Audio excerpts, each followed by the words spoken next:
Michelle? Daniel, OG Rose, and today we're going to talk about Second Thoughts, which was released yesterday, and so you can find it on Amazon, and we just thought we'd talk. Yeah, so again, we just released this book yesterday, and Second Thoughts is an assorted considerations, so it's a little bit of longer essays, and yeah, we're really happy to have it out in the world and available. It's on Amazon, you can get it on Kindle, you can get the paperback version, and yeah, it's a collection of essays that golly, there's so many ones that I'd love to kind of highlight here today, but I think I would maybe just want to sort of jump into it. Daniel, did you want to say anything first? Sure. I mean, you'll see ones. There's a number of here talking about technology, kind of in the tradition of Marshall McLuhan, The Medium is the Message, Paul Virilio, Ivan Illich, on sort of the idea, like in representing beauty as just kind of one example of once the camera is invented, everything you see is a potential photograph. And that changes our towardness. You can't experience phenomenon anymore not as a possible photograph or a possible tweet or a possible material for Facebook or something that you could share with friends. Is that good? Is that bad? What are the pluses and minuses? We don't want to just say that's bad because there are particular benefits that come with that. But how does that change our very experience of reality? Right. For example, there's papers like On Love. We have a certain method where we ask questions like, if the word love and like are similes, then why do we need the word love? Trying to kind of, because Wittgenstein once said that the limits of our language are the limits of our world, well, that kind of would suggest that the expressions of our language are the expressions of our world. So if we could isolate a meaning of a term that might help us kind of get a better understanding of a particular phenomenon in reality. And so there's a number of different topics. I had that great conversation series with David and John on Hayden White, and is history possible if we're stuck in subjectivity? Mm-hmm. Does subjectivity mean that we can't get at truth? That's going to get us into Hegel. The paper Choosing Determinism, how today we tend to choose determinism as a way to understand reality, which of course is kind of a funny idea. So again, First Thoughts was called Assorted Reflections, meaning there's 100 pieces, considerations is 50, and so it's a lot of papers on technology, a lot of papers on topics like, what does it mean to read a book, like the methods of interpretation. So those are some things that come to mind. Yeah, and I was thinking as you were talking about the piece Feeling History, and how interesting it is that a lot of times we don't consider the way in which we are learning about history, where it's very difficult to have the sense of what it actually felt like. Yeah, it's not that we don't. It's very difficult to kind of learn history in the right way because we were never really a part of that experience, and so learning to actually feel what it would have been like to go through certain things historically is really interesting and really important, and speaks to how there's that challenge there. And I think the piece really draws that out, that really important idea that we don't really learn history feeling it. We learn it through facts and data, and that changes our ability to understand what truly happened in history. And again, just one of the essays, Feeling History. So there's a difference between learning the facts of history and then feeling history, and kind of coming to understand what history feels like. So that paper we'll talk about in the novel The Sound and the Fury, with the character of Benji Compson, where when he's going through the field and he gets his shirt caught on a fence, he's suddenly with his sister Caddy again, who's missing. And it's not that he remembers Caddy. He's literally with Caddy in a very profound way. And what we see as well is where with the fence, you're not simply remembering Caddy. You're in history. He's with Caddy again. You just automatically associate to being back then. And very often, if you really want to learn history, you have to have a similar experience with Benji, where you just are associated to the past. It's not that you remember the past, you're just there again. Because that's kind of the problem is when you just learn the information of facts, you don't have the same, say, experience of the tragedy, the trade-offs of competing goods. You don't feel the sort of existential tensions that they feel. It's very easy to read history and be like, oh, those guys were idiots. Those guys didn't know what they were talking about. Right. But then when we're in those situations, that's the problem. When you read history, since you don't feel history, you can think that this time is different. Yeah. And, in economic theory, we always talk about the danger of saying, oh, this time is different with sort of economic policy. Well, it's very difficult not to feel that way in history. And then actually, by lacking the feelings of history, it's easier for them to serve ideology or Yeah. kind of brainwashing, because you actually come to feel like, oh, I wouldn't make that mistake. Yeah, and that's the thing. You still will feel history in a certain sense, right? Yeah. Because you might have sort of whatever it is, a sense of a feeling of victory, a feeling of indignation, all of these things, and those things aren't necessarily bad at all. But it's just to draw attention to the fact that what the nuance and the complexity of the actual historical situation was far, far, far more difficult to discern. And so it doesn't. This isn't to say we can't learn history or we can't. That we shouldn't, because we really benefit from it, but we really have to think about how we're learning history and be sort of considerate of that fact and the things that we might not know about all of the actual situatedness of the historical process. Well, there was this line from a historian or a literary critic of Keats, and that Shelby Foote really liked. It was the idea that a fact is not a truth until you love it. And one of the issues is, as Shelby Foote was so concerned, is that history was taught in a manner that didn't make us love it, and so it didn't become a truth.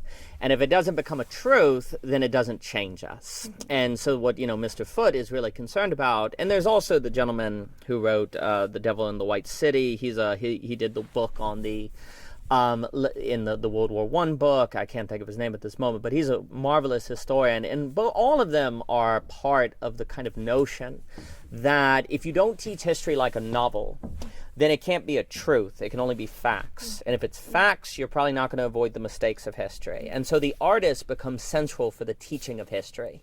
And the problem is, if you this is where Hayden White is so important, where he's warning that we're teaching history like more like a chronicle, like a list of facts, really. And as a chronicle, then it's just going to serve your ideology. The conservatives are going to find readings of history that kind of feed their interpretation. The liberals are going to find interpretations that feed their interpretation. Right. And as a result, history is not going to change people. So there's this idea. So actually, it all begs the question of how do you make humans' relation to facts one of love, so that it becomes a truth? Because until it becomes a truth, it doesn't change us. And so that applies to history. That applies to science. That point from Keats, that applies to every single field. You could say philosophy. I mean, one of the great problems is you could argue philosophy is just taught as the history of philosophy. And by that means the facts of history that you don't love. And that's because it's very interesting. I find that a lot of people that get into philosophy tended to be big on novels or like anime or like different movies or different things that had like big ideas, and then they came to love it, and then they're all in. And like someone like a Shelby Foote or a Hayden White would be exactly, because until facts become something you love, they don't become a truth, and if they don't become a truth, they're not going to change us. So the artist is, and then the final point, and I'll give it back to you, is basically then the artist has a massive role in society of making facts things that we love so that they become truths. In a society that doesn't have artists, then, is going to be one where there are facts but not truths per se, using that line. Yeah, that's really good. And hi, Dimitri. Thank you for being here. So yeah, I really like all of that, and I think that's really good. And it makes me think of some word sort of plays there, because we sort of tend to have a lot of like facts today, but we don't have always it related to like our own action and movement. Like a lot of facts are used to sort of check things and keep things as they are and confirm our biases and things like that, but it doesn't necessarily propel us to a sort of movement and action that's sort of in line with the sense of that loving of truth that motivates you, right, that moves you. And then the other thing is, like, I was thinking about artifacts and how we've like almost lost the art of facts, which is kind of interesting. But yeah, I do think that is a responsibility then for the artist for really making facts something that are, because otherwise it makes me think of Dickens' novel, right? Like Hard Times, right? Facts, facts, and how there's sort of there's something that we love about facts because it can always kind of prove us right, but it can also be the very thing that makes us that shuts down conversation, that shuts down that openness toward the really the essence of life, which is movement, which is action, which is this kind of ability to love and feel the experience of love in life. So yeah, I just was thinking about that as well, where it, just to the Dickens novel, where it's all about sort of this the oppression of the factual. Oh no, it's a good association, and that makes me think of the piece Visions and Plans, where what ends up happening is, well, we have a society that moralizes facts or moralizes things that can be proven. The issue is that a lot of things that make us fully human are like unknowable until you do them. Yeah. You can't plan them ahead of time. You can't present facts to them. They're the visions that you follow that are a kind of truth. That then the issue is if the human being requires vision to be fully alive, which then the paper is also going to talk about how we're, in the delusion sense, we can be captured, we can be controlled if we only have plans. Like one of the keys to understanding that, a fact is not a truth until you love it, is that that's also going to compel you to ask questions of how do I love? How do I condition myself to love? Which then makes you actually carry out your everyday life in a manner that's more likely to be aligned with vision. That the funny thing is, if we don't have vision, which we may not, because if the education system simply presents facts, then we think facts are greatest reality, ergo the most practical thing to do, then we actually become more controllable. We become more capturable in the delusion way. We become entities that are more able to be controlled, and that's a big problem. So the vision, and then we're more susceptible to choosing determinism as the mode by which we understand reality. So that's another paper, is that today we tend to choose determinism as the mode to understand human beings and how we live our lives. Well, that makes sense if all there is facts, because then all there is kind of causal elements causing one thing or the next. And so, and the funny thing about choosing determinism, that paper is playing on the ideas that we then choose to see reality through determinism, which then, of course, if you choose that, then things are towards you in a manner that confirms that, and so then determinism is true relative to you in different things. And so another idea that the paper will talk about is that the eyes that we choose to see reality according to then presents phenomenon toward us as evidence of that way of seeing. And so as a result, then you're kind of stuck in a bubble where you're kind of entrapped and you can only see according to things in that way. Yeah. Well, and that all works fine and dandy until it doesn't, right? Yeah, it works until it doesn't. Yeah. Yep. And that's when it's, you have to think about it in a sense, it's important to understand that is, all good and well until it's suddenly, like I said, it's suddenly not, or when it's the oppressive. Like just take some sort of mentality towards feeling stuck in something, right? Anxiety or feeling depressed, like all of that. It has that type of enclosure as well. So that's when it doesn't really bode well to have everything just be confirmed to your to that way of seeing things, that sort of vision of reality. Absolutely. And Dimitri asked a lovely question. Yes, I think love breaks up determinism. I think that love, in a funny way, that love and being a kind of passion that overwhelms you, if you choose to identify with it, you're actually choosing a kind of necessity, or you're choosing a certain passion, that passion in a way makes you feel more controlled, but actually you're finding freedom in something versus freedom from. And the key is like, and we mentioned this with Ken and Jacob and the Mahoon and the Christian pilgrimage thing. You got freedom from, like, and freedom to in Isaiah Berlin, but there's actually a kind of freedom before and freedom in, like where you're freedom in beauty and you feel overwhelmed of the Burkean sublime.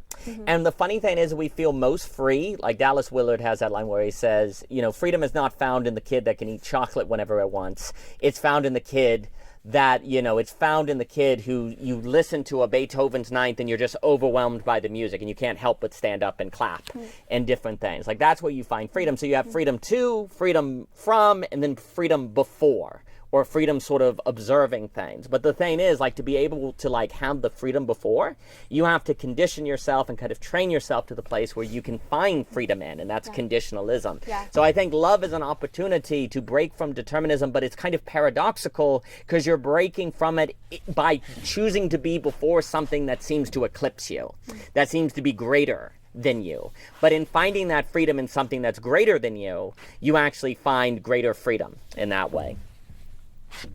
Yeah, I mean, the distinction between the freedom in and freedom from is really super important. And that is a great question, Dimitri. And I think that in some ways that I like to think about, again, the wordplay, because I always do. But there's something about love that is very determined, in the sense that it's very determined to continue loving unconditionally, unconditional love, and we can get into types of love, or the distinction between love and like. That's why there's an essay in here on love, specifically. So it's wonderfully gets into a lot of really good ideas about love. But it's just a topic I enjoy. but I think that what's important is that love is very determined to keep loving, that what it loves. And so it's a strange kind of there's like this sort of how do I put this? There's a type of something that can be potentially effacing with love when it does not kind of locate or have the vision of what's beyond it, and even what's beyond the kind of the object of desire, the person that's loved. There's something about love that has to kind of be beyond both people, but that then sublate that love into something that allows you to be determined in that, because it's about that sort of the sublative action. And I think too with love, it has to be understood as something that goes beyond, because when it's almost like putting two, when you put like two ends of like what you think are, it's almost like just having a over surge of electricity, that then is, it's not understanding the sort of the current that then flows between two people, that is like they're not electricity itself, but they're the vessels for that. And so there's something that I think in some ways there's something about love that seems very determined to keep going, but if it has this sort of determinism in it, it becomes it almost sees the two. It's like this explosive sort of voltage that is therefore it's like, oh well, that's determined to fail in a sense, because it doesn't like understand the determination of allowing for that to sort of flow through and allow that connection. But it's not you can't have the electrical connection without there being sort of like something that is effacing about it. So I think there's just something interesting about love being determined, but we today I think we go in this direction of kind of determining like who we love and what love means. Like we're very kind of in a way concerned with that, but in a way that doesn't allow it to be something that's beyond our determination, if that makes any sense. Sure. So I just wanted to say that really quick. Well, I mean, it's kind of like the difference between, you could say, like there's the beauty that's certain sublative or kind of flow, where you're kind of being lost in something, and then there's the beauty, there is the kind of notion of love that is, you've got determination, like you're lost in and you're determined. Yeah. And so there's a kind of effacement, which, funny enough, the effacement ironically tends to be a result of your unwillingness to give yourself over to something. Where the sublation, the funny thing is it kind of looks the same. Yeah, exactly. Because you're losing yourself, but there's an entirely different quality. Exactly. And that difference of quality seems to be kind of the key of what philosophy is examining. Yeah. Like philosophy is the conditioning of the ability to tell the difference in qualities, which are not given by the facticity. Yes. Like this is another reason why you have to have this whole category of like truth as facts plus love, because otherwise you can't identify, you're not going to be able to identify the different qualities of things. And so the skills of philosophy seem to have a lot to do with the ability to identify the different qualities between, say, effacement versus sublation, or being, losing yourself because you're not standing up to your own standards and values, and losing yourself because you're lost in the sublime, you're lost in something. But you see, the key also as well is if we have that piece on the accidents unveil substance, or the accidents, which is a play on Paul Virilio, it's kind of playing on the notion there that for Paul Virilio, you discover the essence of the ship in the shipwreck. Yeah. It is only in the unpredictable accident that you're going to find out what the ship actually is. So you have to have the shipwreck to find out what the ship is. And in the same way that it's actually when the individual breaks, or the person breaks, when Daniel encounters something where his notions of individuality break, that you find out if he's pathological or if he's taking Hegel seriously in a sublative way, right? So in the act of love, your conception of self, because love tends to unveil that, well, a lot of things. You tend to think you're a nice person, but it turns out you're not that nice when you don't have coffee, right? Like, we're all pretty good people when dealing with strangers, but then when it's really weird that people tend to be meanest in their most romantic or love or family relationships. So your idea of your own self-conception breaks, right? Yes. Well, it's in the break that you find out the truth, really. Yes. And you see, the funny thing is, if a fact becomes a truth when you love it, there's a way in which you have to love the breaks. You have to come to love the breaks and the challenges to find out the truth of things. And you see, what ends up happening, it is when you lose yourself in music, to use that Dallas Woodard idea, it's when you lose yourself in something that there's a kind of break in your self-conception that then makes possible the unveiling of the substance. And again, Paul Virilio is playing on this notion of accident and Aristotle being the non-essential, and then the accident of the ship being what unveils the essential, right? And so that's kind of the break. So likewise, the argument we make in choosing determinism is precisely when you feel your freedom taken that you have evidence that freedom exists. Like if I come up to you, and I'll give it back to you, and ask, do you want to go to the movies, and you don't want to go to the movies, that's when you feel you've lost something. You see, it's in that moment where you feel least free, but actually it's the kind of accident, it's the kind of break that unveils you had a freedom to lose. So likewise, it's when your individuality confronts a break that the essence of yourself can come out, which tends to occur in love, or when things don't go your way, there's an accident, and so on and so forth.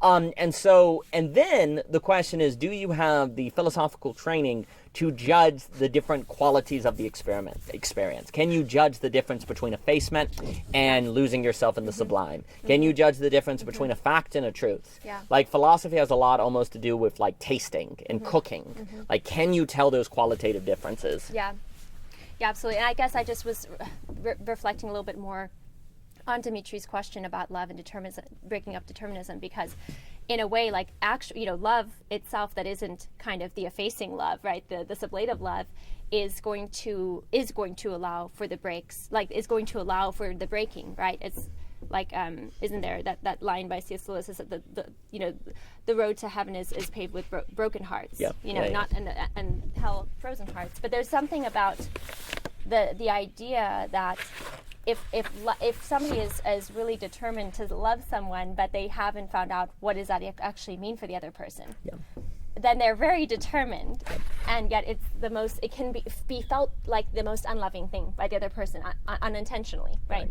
So holding that, I think that's why the element of like the vessels that then actually understand that connection between one another is allows for a type of determination to love itself, not just the idea of love, not just the what one thinks it is, but what actually is that opening, that kind of clearing. And there's a piece on clearing in this collection, where there's the opportunity for that to come forth. What does that actually mean? What does it mean for somebody? And so in that way, that type of love, I think, is determined to be faithful to what love actually means in its coming forthness. I think that's very well put. I mean, to use that idea of clearing is and again, it's funny because the later Heidegger almost gets to the point where he's like, maybe I should have never talked about being. Maybe I should have only talked about clearing, really. Because so for example, what clearing would mean, and there's a piece that talks about how a lot of the great philosophers, in my opinion, you always have to do the double quote. They're much more in the business of clearing than systems building. Like there's a bit of a myth going around that a lot of philosophers were systems building. Now, don't get me wrong, there of course was systems building, but a lot of it is simply what follows, or if we ask what is love, and we start to clear aside our preconceived notions of what love is, what might come forth from that? Yeah, exactly. Because, for example, if we don't ask the questions like what is love, then we're probably going to end up conflating love and and not know it. Yeah, or maybe love and neglect and not know it. That's right. Which is scary. That's where it's like, no way, that could never happen. Yes. Well, but it does. And one of the reasons we don't clear our ideas of love is because it's scary. The moment you create a clearing, it's existentially anxious and difficult, so we never clear it. But if we don't clear it, we can't then let love as a different quality or something else come forth. Yes. Is that, and it's kind of tricky because there's an idea of, why do we need to bother with philosophy, which I sympathize with strongly, following like a Hume and different things, because it can lead to totalitarianism. But there's also an idea that if you don't do philosophy, then your life is going to be defined by your determinations. Whatever you are thrown into, to use Hegel's term, you're going to just be living according to that. And if you want to have freedom, and I know Javier has been doing works on freedom and determination and Hegel, and the kind of the idea, like freedom has to be an idea because it has to be a possible reconfiguration of the determinations you find yourself before that are not given by those determinations, which requires an idea. Well, once you have that idea and you say, do I know what love is? Or what is freedom? Well, now there's a clearing in your mind. There's a kind of opening where something else can come forth, and if you never do that, then you can't, and if you're not determined to see that work through, then your life has to simply be defined according to the determinations you find yourself in. So clearing is also a big deal, and in a funny way, you could say that for Paul Virilio, he's saying if we don't intentionally create clearings, then the only way we get clearings is through accidents. The clearing is going to come. It's either going to be intentional in a Heideggerian sense, or it's going to be due to a shipwreck. We'll find out like an example in the paper is you don't find out the truth of capitalism to a 2008 financial crisis. You don't find the truth of communism until it turns into Stalinism. You don't find the truth of democracy until there's a certain crisis or different things, right? Yeah. And so you have to have the accident define the reality and the substance and the truth. And so, the choice basically tends to be between clearing and accident, and it would seem to be that you need philosophy in order to have a clearing instead of an accident. But no, it definitely seems like it's the choice of the accident or the clearing in a funny way. Yeah, absolutely. And I guess I just to harken back to what he said, something about love being determined, I think it's just interesting to think about the idea of like sheer determination, like this kind of this force and energy, but also the idea of like we get so stuck, very stuck in what that determination is, or we're kind of almost obsessed with determinations versus like allowing, choosing to maybe have the clearing that allows those determinations to come forth. And then in that being determined, like really having the grit to be determined enough to persist with that, whatever that brings forth. So, yeah. Well, and I mean, there's a number of papers like the a topic that we talk about a lot is worry and fear, which I definitely think the distinction between fear and wisdom is a huge deal. And that like being able to tell those difference between when you're worrying and when you're actually being discerning is a big one. And you could say what you're trying to do in determine that, because there's a number of papers on like concerning epistemology, worrisome sin, blah, blah, blah, that are about how do you maintain a clearing in your life. There's the other paper that's on not the question, what am I going to do? A lot of times we ask, what am I going to do with my life? We ask this question, what am I going to do with my life? When we really should ask, where am I going to take my life? Because when you ask, what am I going to do with my life, you tend to like collapse and think you need a plan versus a vision. You got to prove yourself and you kind of lose your mind versus the question, where am I going to take my life? So what are the questions you can ask to maintain a clearing in your life versus start to create some sort of system or plan where you have everything preset? But again, like we talked about in the Ivan Illich class, is like if you can plan your life, then the system can capture your life. That's the issue. Like if you can plan your life, if you know ahead of time what you're going to do, then you're capturable. So there's these tensions now with technology and algorithms and all that, where the very way we define being practical means that we're vulnerable. But then at the same time, you don't want to have no plan. And well, actually, what we say is plans are inevitable. If you're going to go to Kroger, you've got to make a plan to go to Kroger, right? Sure. So plans are inevitable, but there's a certain danger that can emerge where if you have too much of a plan or too much of a preset notion, by definition, that means you're more capturable, which means you're less likely to be free, and you're more prone to kind of lose your life. So there's kind of these questions of how do we maintain clearings? And you could think about that like as an analogy of like, I mean, I love trains, but trains, right? They have like these are the stops you're going to make. This is where you're going. Well, that's great, but you can't go anywhere. You can't, it's not like a train can go venture off and go smell the flowers for a little bit, So there's something about that I think is like the idea, the concept of it being kind of captured too. And that, again, that's okay. There's something about that's okay. But it's just sort of understanding, did you choose that? Did you have a sort of an understanding of what that was? Because it's easy, again, it's fine if it fits with your values and it fits with what you sort of believe in. What's problematic is you're like, oh my golly, this train's running and I don't, none of this is something that really is in line with maybe your deepest values. That's when it gets a little bit like, well, then you have to kind of reconsider plans. Plans in the sense of them being that fixed sort of rail, right? And therefore thinking about, I mean, I think the visions, plans, that's another another piece in here where we make a distinction between visions and plans, because again, there is something necessary about making provisions, preparing, and in that sense, yes, making plans. But if it's sort of about which comes first, in terms of, is it toward the vision? Because otherwise, plans can become almost like a kind of collection of train stops, versus a vision for where you want to go when you don't have the track, when suddenly the track's not there for you. And that's the thing, that's very much in line with how things really go, because there is a train track for much of life, then suddenly there isn't. Suddenly you have to make a choice for yourself, and that's when you, like, if you really were never equipped. It's like trying to use your, legs for the first time, like a train. Like, how's it gonna it's not, how does it even do that? It needs to sort of then cultivate legs to be able to walk around. Well, I mean, that's where, just as a quick note, that's where we've made the mistake of not realizing freedom is a capacity. Yeah, like, it's something you have to train. You don't just have it, it's a capacity. That's actually really good, and I've been, there's this great distinction that Dr. Cassie Huckabee makes between capacity and capability. The fact is, capability, we all have that. We all have the capability, right, for example, but our capacity is different because of what we've trained ourselves to do or not do. And it's not so much of a sense of like, well, I'm just gonna, when you compare yourself and then start to either blame yourself or blame others, that's not going to really serve you. What you can do is, how do I change that capacity? How do I increase my capacity? But that requires doing certain things and doing different things to be able to get to that place of having that capacity. But what's beautiful is that you can do that. You can cultivate that. You can, lift the weights until you can do that 300-pound bench press, just, metaphorically or literally.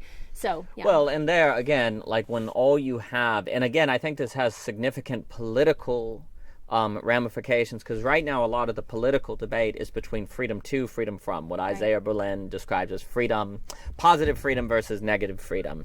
And, where you're saying, oh, should I be, should the government leave me alone, or should the government provide something? Right. You can talk about that all day and not be talking about, is the society creating the conditions for certain capacities? So that's a really, really big deal. And Melka, it's great to see you. Thank you. You're very kind. And so the live has like a chat and different things. So this is fancy. I tell you what, we can take questions. Wow, my gosh, if our internet holds. So we will see. But there is that kind of idea. Like if you ask, so like Dave in his book Time Energy. Like if you say, okay, you're freedom to and you're freedom from, but you don't have time energy, so you have no capacity to. But then, of course, you have to face the existential anxiety to develop capacity, because there's actually kind of an existential incentive not to have capacity, because then you're not responsible. Yeah. If I don't have the capacity to be around people, then I'm not responsible if I can't handle being around them, right? Like there's a way in which, if we get time energy, then it's like, well, now you are responsible for doing that thing. And so we also have to look at ourselves as, are we gaining also the capacity for capacity, if you will? Do we have the capacity to handle capacity, or are we too busy choosing determinism, choosing plans and different things like that? We have to have the capacity for vision. Otherwise we won't be ready for it. And then the entire political, economic, etc. conversation cannot talk about freedom before or freedom of capacity. It's only going to be talking about negative freedom or positive freedom in the Isaiah Berlin sense. Yeah, no, absolutely. And that's where I think, too, it made me think, just to touch back on the choosing determinism piece, but what I think that it does well is to sort of bring in the nuance of determinism and choice, because I think there's kind of this camp of like, well, it's just choice or it's determinism, as if like we have freedom or it's just determinism. But I think that it's a dialectical, because we do then determine ourselves in the certain things that we might choose, or we are thrust into certain determinations that we don't have choice over, but we then have to choose how to respond to. And we need determinism when we're young, because if you gave us entire freedom, we'd be existentially overwhelmed. Sure. Like we almost have to choose determinism gradually until we get to the place where we can handle more freedom, which makes me think of that ability of choosing determinism is something humans have, kind of like Dante talking about exposure to God's grace. where Dante, what you see in Dante is kind of this idea that God's hiddenness is necessary for us not to be destroyed by God. So there's this kind of hiding God in his fullness so you can gradually handle more and more. If you took it all at once, you die. And that's actually like how Beatrice describes grace. Well, there's a funny way in which humans choose determinism and must be able to choose determinism precisely so that they have time or space to develop capacity to handle more freedom. So choosing determinism is kind of is a mechanism of humans conditioning themselves to have higher capacity. The problem is we don't think about freedom as a capacity anymore. We think about it as you're a state. And so then you are choosing determinism or freedom as a state. The universe is determined or not. It's like it's a whole state, as opposed to thinking, what are the means by which I can choose determination to get to the place where I could be more determined to be free or have more freedom in my determinations. But we don't think about philosophy or such choices as a gymnasium. We don't think of it as a gymnasium. We think of it as an algebraic math problem. True or false? Determinism is false. Freedom is true. What is it? As opposed to what are the arts by which human beings choose to situate themselves in reality so that they can handle reality and gain more capacity for freedom. And in gaining more capacity for freedom, you can gain more capacity for beauty, truth, and goodness, because those tend to be the infinites that suggest freedom. Yeah. Yeah, no, absolutely. And I think that... Yeah, I was thinking too about this idea of, philosophy is writing down notes we then throw away. Yeah, I was like that's another piece. That's another piece in here, and I think that it's important to understand that for example, if we're thinking about training the body, for example, we're thinking about that metaphor applying to our minds, right? So. You lift up the weights, but you don't carry them around all day. That's not the point. Sure. The point is that you pick them up, you develop that strength, and then you actually leave those things behind, because now it's inside of yourself. It's actually been incorporated into your side of yourself. And so that's where I think about philosophy. And I mean, obviously I might be forgetting the quote. Maybe Schopenhauer with the books. Oh yeah, with the bag. The Schopenhauer, rungs. I love that. It's hilarious. Yeah, with the rung, right? Yeah, Whereas you use a ladder to climb. Yeah. You don't collect the rungs. You don't collect the rungs to carry on your back. It's so I think philosophy really has to be thought about that way, where more in line with the gymnasium, with training, with lifting up weights that then you don't take them around with you, but in a sense that what it's cultivated in terms of your strength mentally. Yep. I would even say ontologically maybe is actually within yourself. So then you can go, and it's not as if you're using, you use your strength for so many different things. You don't just, you don't lift up 15-pound weights or whatever to 35-pound weights so that you can go and only lift 35-pound weights. You use that to strengthen yourself to be able to lift a myriad of different things that you can't necessarily anticipate needing to lift suddenly. Well, I think it's a great point, and yes, that's a good connection with the class on piano there. So that's good. I think it's a very good point, because, if you go to the gym to talk about being at the gym, and in order to lift weights, in order to lift weights at the gym, you're lifting weights to lift weights at the gym, that's kind of perverse, really. I think we've all met people that all they do is talk about the gym and how much they've kind of lifted, and it's kind of weird. Well, that's actually unfortunately what kind of happened with philosophy and becoming a school. Philosophers tend to talk about philosophy and what they study in the books they read, and it's kind of awkward and weird. You learn philosophy to live life. In the same way that if you go to the gym just to talk about going to the gym and to be buff for the sake of being buff, there's a kind of perversion that sort of occurs in that. Likewise, there's a kind of perversion if people try to say get in a relationship or dating so that they can talk about being in a relationship or dating, because then of course that eventually sours, right? You've got to love has to be a result of that being free before, that we were talking about, that sublime loss, not just so you can have a sort of Facebook status where you talk about being in a relationship, right? So likewise, going to the gym is not about people seeing you as strong. It's for the sake of being a strong person that can then be prepared for life. Yeah. In the same way that when philosophy comes to be about talking about philosophy or books as opposed to living life in a discerning way to figure out, say, the difference between love and like, or freedom from, freedom to, and freedom before, well, then it's about living life. So there's something about as well where in the same way that the gym runs the risk of creating the kind of gym bros, if you will. Like college runs the risk of creating like philosophy bros, I guess, or any, chemistry bros, scientist bros. I mean, it's the same thing. Like everything has this tendency to create people that study something for the sake of that thing, as opposed to a fullness of human life. Yeah, well, and that's what I was thinking about too with like love, when we were talking about that, and determinism and determination, et cetera, et cetera. It's like it has to be sort of for the fullness of being human, right? Not for like our kind of very sometimes tainted understanding of what love is, right? And that being the sort of like the love bros, right? Versus like it's about being maybe it could be about being like an actual brother, like a human being, a brother to one another, or something like that in the fraternal sense.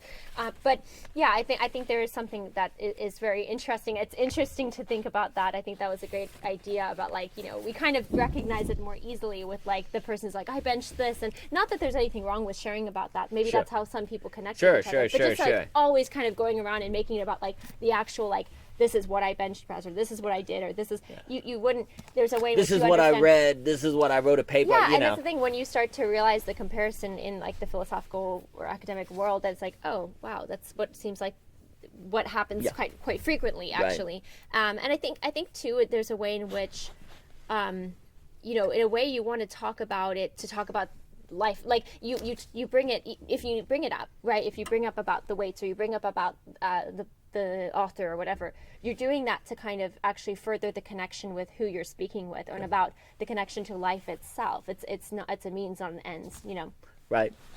Yeah, and I think it matters because like there's a few reasons I think it can occur. There's one, because you're dealing with something that feels subjective and it's not so easy to show people the value, then there can be a kind of anxiety where you're overcompensating to kind of talk about it. Yeah. So there's this kind, so the book will talk about these kind of defenses where subjectivity is a way to really know things. Like we can really know things through subjectivity. That's where Hayden White is a big deal, because he's really, really trying to warn that just because history, like he's trying to say history requires subjective assortment, or history is not objective, it's not science, it's more like an art. The big thing that Hayden White wants to say is that history is like literature, and in history being like literature, that means there's a kind of artistic assortment that occurs, but that doesn't mean it's false. That's the key. Like just because something is subjective does not mean it's false. But if you think that, then you kind of want to overcompensate, and you kind of like, I like that point scoring, exactly, where you want to score points on the books you've read because you're trying to compensate with that anxiety, as opposed to trusting, because then what also then occurs, if you're kind of nervous about what value philosophy has, because you're not sure like what it does for life, then you're like, well, I know it can score points. I know it can impress people. And so I'm going to talk about it a lot, right? So that it can be I'm going to talk about it in a kind of like, what books have I read? What kind of, like a kind of glass bead game. Yeah. It becomes a kind of glass bead game in that way, because there's an anxiety that develops, right? So in a similar way, what can happen is, like, I think a lot of people, they go to the gym and they get stronger, but there's actually kind of an anxiety because what am I doing this with if I'm sitting at a desk all day, or if I'm not going to war, like in a kind of soldier. So there's actually a similar anxiety for the person that goes to the gym a lot, because there's like, what am I doing this for?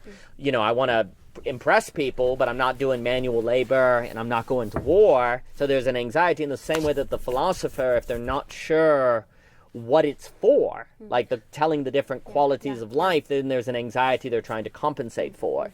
And so there's a similar sort of issue, and all of that is compounded then by not understanding that subjectivity can be a means to truth. Yeah. Like if you don't understand that, then the anxiety compounds more and more. Yeah, absolutely. Well, I think something that came to mind was the idea that when it used to be that the strength that you would cultivate was very much tied to the things you would do in a quotidian way, right? Sure. Like you said, whether it would have been for some sort of battle, but also just harvesting and working the land, bringing in sacks of grain or whatever it is. And I think there's something that is there's kind of a disconnect of like, what's the need for me cultivating strength? Yeah. You know, now I think that's the beauty though. I think as we move into these times where we may not have the direct connect of what is that strength for, or what is that skill for, or whatever, is that philosophy can really help us understand the metaphysical concepts of why would you do strength? Like, why would you do that? And there's two people, recovering overthinker on Instagram, also Amar Numanovic, and they talk about, like, it's not about the weights itself, it's about the fact that you're learning to overcome and learning to be able to carry something. And so I think there's something neat when thinking about the idea of, like, when you see it on the metaphysical, beauty of what that is, then you understand that there's something about doing that work or that training that is for life itself, not for just the training and for just the whatever the ends are, but it's more for this ability to, because your body has you want a greater capacity. Why? Well, maybe because when you are by the trees, you want to be able to climb to the top of that. Why? Because you could see, like, a really cool, because life is so amazing in that way. Like, there's so many potentials of it. And so I think in that way, there's sort of a neat way to, maybe we can't make the direct connections anymore, but I think philosophy can actually help redeem some of our kind of disembodied questions of, like, well, how do we even use that today? Because I'm not necessarily carrying around big bags of grain. So why would I need to cultivate that strength? Does that make sense? And I think that's neat, because then the metaphysical ties into the physical to redeem it in ways which we really need to continue being human in this time of, like, AI and technology, et cetera, et cetera. Oh yeah, absolutely. Well, but you have to get a clearer sense that that's what philosophy is for. Yeah. Like, in the same way, like, you have to have a sense that philosophy is for that, maintaining humanity, identifying the qualities of experience that are more human than less. Like that phenomenological analysis, we talk about phenomenological pragmatism, because metaphors matter too. Like, the very structure by which you think about the value, you say, oh, philosophy equals college, equals getting a degree, getting a trophy or a medal, as Melkat put, that's very like a dissertation. Well, then you metaphorically have a structure that kind of blinds you from seeing philosophy as the ability to kind of taste the quality of life, to taste the quality of experience, like a wine taster, right? So there's something about philosophy as training to tell the quality of experience. Layman Pascal was talking about nutritious experiences. Do you have the capacity to tell that your experiences are nutritious or not, right? Well, then if you don't, then you would need the correct understanding of philosophy by which to go about engaging in that, right? So likewise, if you understand, like, the reason you're going to the gym is precisely because you value it, you see value in it, and even if you don't use it at work or whatever, you don't need to feel anxious about why you're doing it, because you value it. And this is the Nietzschean child sort of thing. Well, and just to that really quick, I think there's also this idea of, like, having to, this goes back to the facts that we talked about at the beginning of of this IG Live, and when we were talking about one of the essays in Second Thoughts called Feeling History. But basically, I think there's something about proving that, we talk about this in our ILA class at Parallax, where we have this sort of verification model of education, and it's problematic. And you can feel that tension a lot, though, just in people's questions, because a lot of times questions, unfortunately, often have a answer that the person's hoping to hear, right? So then in that way, it's not really a question in the quest sense. Daniel will talk about questions being a quest, like you're genuinely open to the unknown, to adventure, etc. But I think that there can be a way in which you always feel like you have to prove like what it's for, or that you're doing it enough, or that you're doing the thing that everyone else is doing, or whatever it is. And I think that it's you really need to start to learn to prove it to yourself.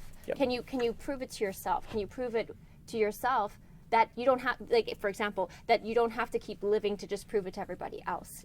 Can you prove it to yourself?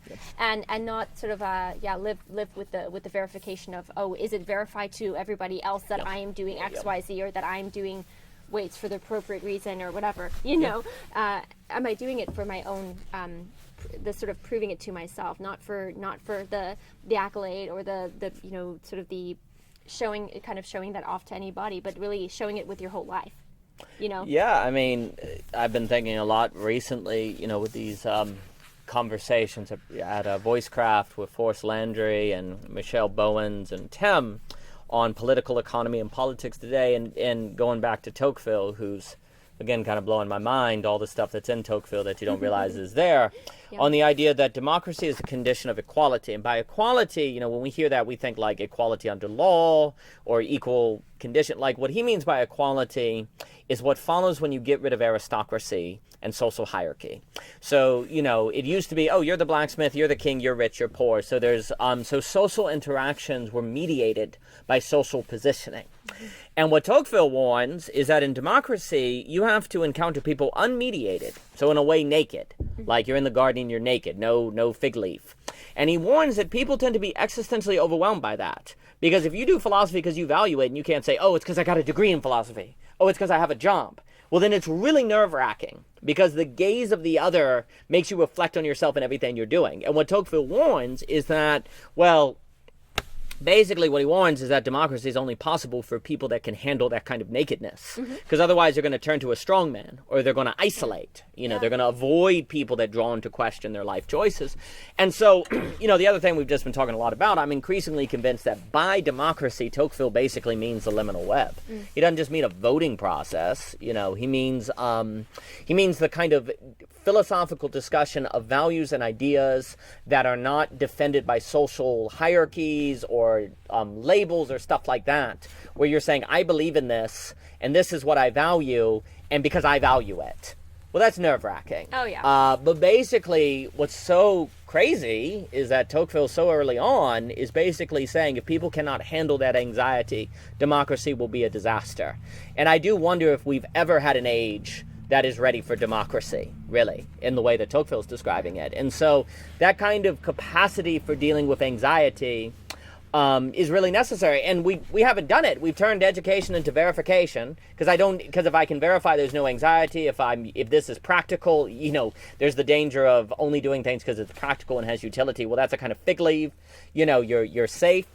If it's useful, I'm doing it because it's useful. Oh, okay. Then you're safe. So we're looking for all these fig leaves.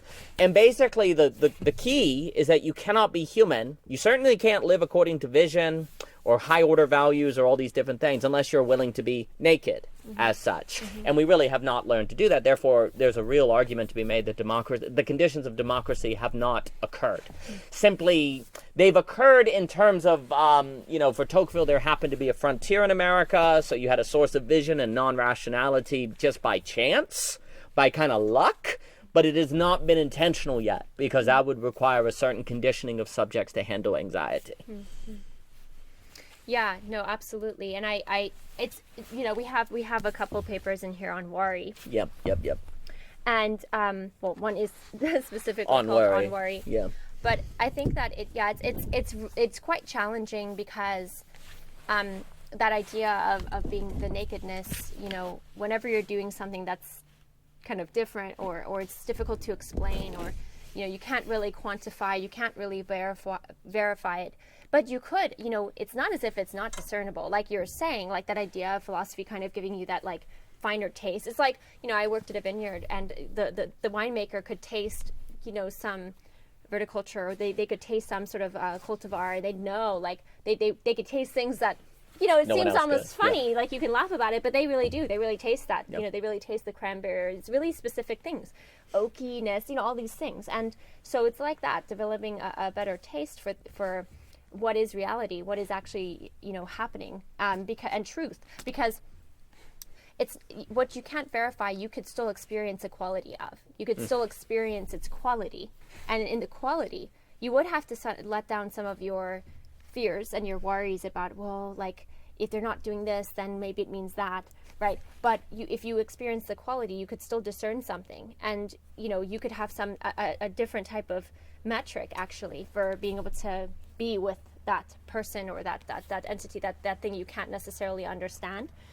So I think the big fear is like, well, if you're not doing X, right, then what are you doing? Yeah. And we forget that, well, maybe you're being, maybe you're cultivating your being, which will involve doing certain things, but it might not involve doing what everybody else says you should be doing at X age or whatever. So, yeah. No, and then of course the questions become, when can you tell that you're worrying versus not, right? And so there was that paper talks about what is the phenomenology of worry, Yeah. right?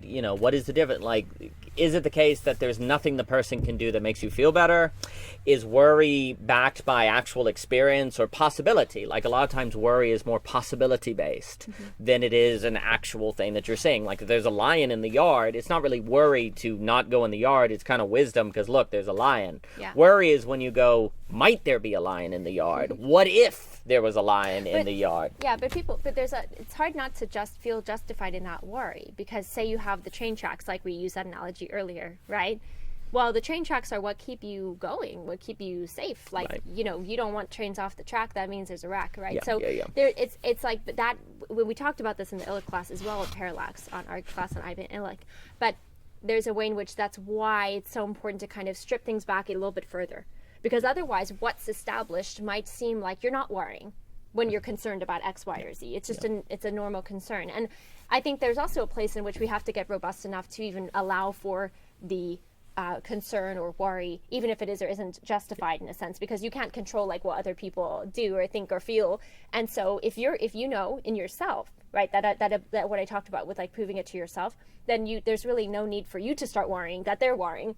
Yep. Yeah. Right. And maybe there's a place in which that's a part of learning them. It's almost like because of that sort of natural thing we do as humans, when you still stay in that calm, it helps that person to maybe come along to that place of that clearing, right, where there is not, where we're not just kind of steeped in worry and fear. But it's interesting because nobody really thinks they're worrying. Yeah, that's right? the key. And yeah. and then we get into that. But worry like, is what other people do. You know, I'm worry not worrying. is yeah. They're worrying. I'm not worrying. Yeah. I just care. I'm just wise. That's the problem. Like worry is what other people do. Yeah. Right, and that's what makes it so tricky to discern that. But and also then again, like we have certain systems that then say, well, no, it's not worry. It's just the fact that you're not doing X and you should be, and that's not worry. It's just get back on the track, right? Get back on the train track. So it's interesting and needs to be kind of. I think that's why even in dealing with it, in a way, you personally, I think you could try to like learn how to maybe nip it in the bud, but you almost maybe have to allow for that to sort of work itself out through other people, because you can't really determine that for the other person. Only you can to yourself, right. on having that finer sense of what's fear versus what's wisdom, or what's worry versus doing the right thing. Oh yeah, but then what is the training to judge those qualitative differences, right? Well, that's phenomenology, that's philosophy, which is not even a category in our thinking. Like we don't think about judging the character of experience. That because we have self-deceptive brains, we tend to not be very good at judging the quality of experience, right? So I know Dr. Vervaeke talks about dual processing and how to have the different ways the brain processes kind of work to check and balance one another, and that's certainly getting at it. But when it comes to worry in particular, that seems to be a particular good training ground for philosophy. Right. Worry and fear tend to be the kind of arguably the hardest problems, but tend to be a particularly good subject for the judgments of phenomenology and self-examination and knowing yourself. Because again, when Socrates talks about knowing yourself, that's not propositional knowledge. It's like setting yourself up for a challenge to see if you have what it takes. Can you arise to the occasion of the challenge? You can't know yourself without challenge, because you can't know what you're capable of. And one of the greatest challenges is telling the difference between wisdom and fear, and facing fear, and that tends to develop courage. And it's hard to say philosophy did its purpose or point if it doesn't cultivate courage. A philosophy that does not lead to courage is hard to say did anything at all. And it seems to have a lot to do with this kind of facing of selves. But there's also papers in there on economics. Yeah. There's a paper on this kind of idea that it is rational for corporations to become invincible. The very rationality that makes the market efficient following free markets also drives corporations becoming invincible, which is when there's monopolies and the market fails. So the notion of what is rationality in economics or capitalism. Then we have the notion of trading wages for hours, which is the idea that the process by which the Federal Reserve can stimulate the economy is to increase the amount of hours you work, but they do that by lowering spending power via inflation. But that's not always bad until you get to the point where the amount of hours you work is greater than the increase of wages you get. So for example, let's say you can work 1 hour and make $10 an hour, so you get $10, but the Fed comes along and say, hey, we can stimulate the economy so you have 2 hours of work, but you'll make $9 an hour. Well, you say, oh, I'm making 18, therefore it's a net gain, so I'll do it. and then you do 3, and say, and the Fed comes along and say, hey, if you do 3 hours, we'll give you $8 an hour, so you're making 24. Well, you keep doing that, eventually around the 30-hour mark, you're literally working more and making less. And in a lot of ways that the Federal Reserve stimulates the economy is a trade-off of wages for hours. And the question is, can the Federal Reserve determine at which point the trade-off for wages of hours for wages for hours is no longer worth it? If that is beyond conceptibility or modeling, then it may be too risky of a mechanism. So you have papers on economics that. There's the one on the true infinity overcomes, playing on Hegel. There's a number of pieces inspired by the net. AI in Jerusalem, based on something that Mr. Ebert said. There's ones with Mr. Ethan Nelson, like on ontological exclusivity from the effectiveness of an epistemology, where we tend to assume in ontology if a method works. So that's happened with science, right? Science tends to work really, really well, or the scientific method, which then leads us to conclude that there's no meaningful distinction between facts and truth, because you assume an ontology from the effectiveness of an epistemology, which leads to all sorts of trouble. Yeah, we also have other pieces like, philosophy and literature. We also have labels, names, and poems. There's definitely, we're very interested in the kind of crossover between literature and philosophy. Oh, yeah, that's a big one. And also, that came out of a Parallax. That was inspired by Parallax. Talk a lot about some of the essays of Flannery O'Connor. That was based on a voicecraft session between between labels, names, and poems. Like the difference between saying, that's a cup. You say, okay, a name is like, that's mom's cup, and that's a name. A poem would be, that was mom's favorite cup. Yeah. And now it's more of a poem, was her favorite cup, right? And now we have a story that's developing. So the ways that we refer to things suggest to what degree it invites a story or a certain engagement. There's also one on like movies. I think there's a Fiddler's on the Roof one. Yeah, Fiddler on the Roof to Up in the Air, and then where we watch The Terrible Strength of Midsummer. So that kind of plays on all the belonging again notions as well. So there's also a piece on Oppenheimer as well. Oh, the movie Oppenheimer. Yes. Yeah, because that John movie's Lawrence genius. Birth control of Oppenheimer. Yeah, that's right. So the process of the birth. There's one on Ansem, on the whole proslogion. So there's one on that, and yes. So we hope you pick up a copy. So second thoughts. Second thoughts. Thank you so much. Thank you so much. We appreciate it.